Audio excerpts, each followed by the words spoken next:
તો ડીસાની ગેનાજી ગોડિયા પ્રાથમિક શાળાની તાળાબંધી ગામના લોકોએ ભેગા થઈ શાળાની તાળાબંધી કરી। શાળામાં શિક્ષિકા હાજર ન રહેતા હોવાનો વાલીઓનો આક્ષેપ છે। છેલ્લા 5 વર્ષથી શિક્ષિકા શાળાએ ન આવ્યા હોવાનો આરોપ। શિક્ષિકા હાજર નહીં થાય ત્યાં સુધી શાળાની તાળાબંધી રાખશે।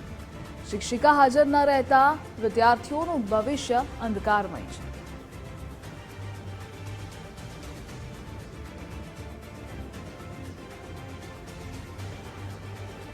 શાળામાં 2020 થી ઉર્મિલાબેન હાજર થતા નથી। ક્યાં કઈ શાળામાં ફરજ બજાવે કોઈને ખબર નથી। અમારા છોકરાઓનું શિક્ષણ 600 છોકરાઓનું બગડે છે। 1 થી 5 ધોરણના શિક્ષક છે। મૂળ પાયાનું ભણતર બગડવાના કારણથી અમે વારંવાર રજૂઆત કરી છે, છતાં કોઈ શિક્ષકે અહીંયા અમને જવાબ આપ્યો નથી। અમે આગળ રજૂઆત કરો તો પણ તેઓ ઓર્ડર કરે, છતાં કોઈ શિક્ષક માનવા તૈયાર નથી। આનાથી કંટાળી અને અમારા છોકરાઓને અમે બીજી સ્કૂલમાં દાખલ કરવા અમે એલસી લેવા આવેલા છીએ। અહીંયા શાળામાં લોક માર્યો છે। ગેનાજી ગોળિયાની અંદર મારી શાળાની અંદર 500 થી 600 છોકરા છે અને શિક્ષકો બહુ ઓછા છે।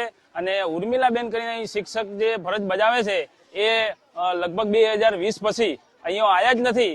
તો આ બાળકો છે એમનું જે અહીંયા પૂરું શિક્ષણ મળતું નથી, બરોબર। અને શિક્ષક 2 કે 3 છે અને બાળકો વધારે છે, છતાં અહીંયા કોઈ શિક્ષણ મળતું નથી। અને બેન અત્યારે ઉર્મિલાબેન ક્યાં છે એ કોઈ પતો નથી। અમે વારંવાર રજૂઆત કરી।